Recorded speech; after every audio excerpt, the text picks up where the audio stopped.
यथार्थ गीता श्रीमद् भगवत गीता अथ चतुर्दशोऽध्यायः। निष्कर्ष। इस अध्याय के आरंभ में योगेश्वर श्री कृष्ण ने कहा कि अर्जुन, ज्ञानों में भी अति उत्तम परम ज्ञान को मैं फिर भी तेरे लिए कहूंगा, जिसे जानकर मुनिजन उपासना के द्वारा मेरे स्वरूप को प्राप्त होते हैं। फिर सृष्टि के आदि में वे जन्म नहीं लेते, किंतु शरीर का निधन तो होना ही है। उस समय वे व्यथित नहीं होते। वे वास्तव में शरीर तो उसी दिन त्याग देते हैं जिस दिन स्वरूप को प्राप्त होते हैं। प्राप्ति जीते जी होती है, किंतु शरीर का अंत होते समय भी वे व्यथित नहीं होते। प्रकृति से उत्पन्न हुए रज, सत्व और तम तीनों गुण ही इस जीवात्मा को शरीरों में बांधते हैं। दो गुणों को दबाकर तीसरा गुण बढ़ाया जा सकता है। गुण परिवर्तनशील है। प्रकृति जो अनादि है, नष्ट नहीं होती, बल्कि गुणों का प्रभाव टाला जा सकता है। गुण मन पर प्रभाव डालते हैं। जब सत्व गुण की वृद्धि रहती है तो ईश्वरीय प्रकाश और बोध शक्ति रहती है। रजोगुण रागात्मक है। उस समय कर्म का लोभ रहता है, आसक्ति रहती है, और अंतःकरण में तमोगुण कार्य रूप लेने पर आलस्य प्रमाद घेर लेता है। सत्व की वृद्धि में मृत्यु को प्राप्त पुरुष ऊपर के निर्मल लोकों में जन्म लेता है। रजोगुण की वृद्धि को प्राप्त हुआ मनुष्य मानव योनि में ही लौट कर आता है, और तमोगुण की वृद्धि काल में मनुष्य शरीर त्याग कर अधम अर्थात पशु, कीट, पतंग इत्यादि योनि को प्राप्त होता है। इसलिए मनुष्यों को क्रमशः उन्नत गुण सात्विक की ओर बढ़ना चाहिए। वस्तुतः तीनों गुण किसी न किसी योनि के ही कारण हैं। गुण ही आत्मा को शरीरों में बांधते हैं, इसलिए गुणों से अतीत होना चाहिए। वे जिससे मुक्त होते हैं उसका स्वरूप बताते हुए योगेश्वर ने कहा, अष्टधा मूल प्रकृति गर्भ को धारण करने वाली माता है, और मैं ही बीज रूप पिता हूं। अन्य न कोई माता है न पिता। जब तक यह क्रम रहेगा तब तक चराचर जगत में निमित्त रूप से कोई न कोई माता पिता बनते रहेंगे, किंतु वस्तुतः प्रकृति ही माता है, मैं ही पिता हूं। अर्जुन ने 3 प्रश्न किए। गुणातीत पुरुष के क्या लक्षण हैं, क्या आचरण है, और किस उपाय से मनुष्य इन तीनों गुणों से अतीत होता है।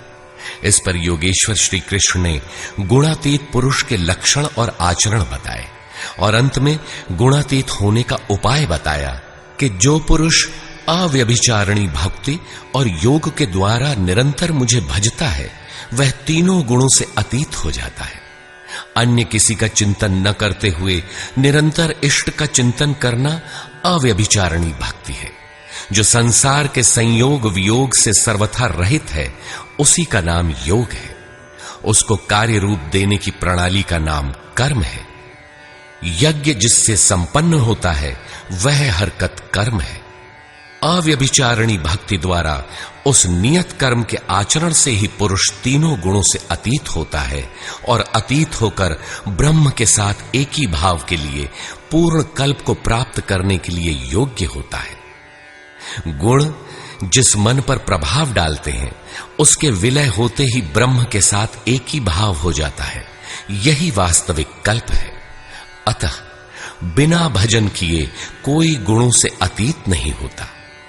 अंत में योगेश्वर श्री कृष्ण निर्णय देते हैं, वह गुणातीत पुरुष जिस ब्रह्म के साथ एक ही भाव में स्थित होता है, उस ब्रह्म का, अमृत तत्व का, शाश्वत धर्म का और अखंड एक रस आनंद का मैं ही आश्रय हूं, अर्थात प्रधान करता हूं। अब तो श्री कृष्ण चले गए। अब वह आश्रय तो चला गया, तब तो बड़े संशय की बात है, वह आश्रय अब कहां मिलेगा। लेकिन नहीं, श्री कृष्ण ने अपना परिचय दिया है कि वे एक योगी थे, स्वरूपस्थ महापुरुष थे। शिष्यस्ते अहम शाधिमाम त्वाम प्रपन्नम। अर्जुन ने कहा, मैं आपका शिष्य हूं, आपकी शरण हूं, मुझे संभालिए। स्थान स्थान पर श्री कृष्ण ने अपना परिचय दिया। स्थित प्रज्ञ महापुरुष के लक्षण बताए और उनसे अपनी तुलना की। अतः स्पष्ट है कि श्री कृष्ण एक महात्मा योगी थे। अब यदि आपको अखंड एक रस आनंद, शाश्वत धर्म अथवा अमृत तत्व की आवश्यकता है तो इन सब की प्राप्ति के स्रोत एकमात्र सद्गुरु हैं। सीधे पुस्तक पढ़कर इसे कोई नहीं पा सकता। जब वही महापुरुष आत्मा से अभिन्न होकर रथी हो जाते हैं तो शनैः शनैः अनुरागी को संचालित करते हुए उसके स्वरूप तक, जिनमें वे स्वयं प्रतिष्ठित हैं, पहुंचा देते हैं। वही एकमात्र माध्यम है।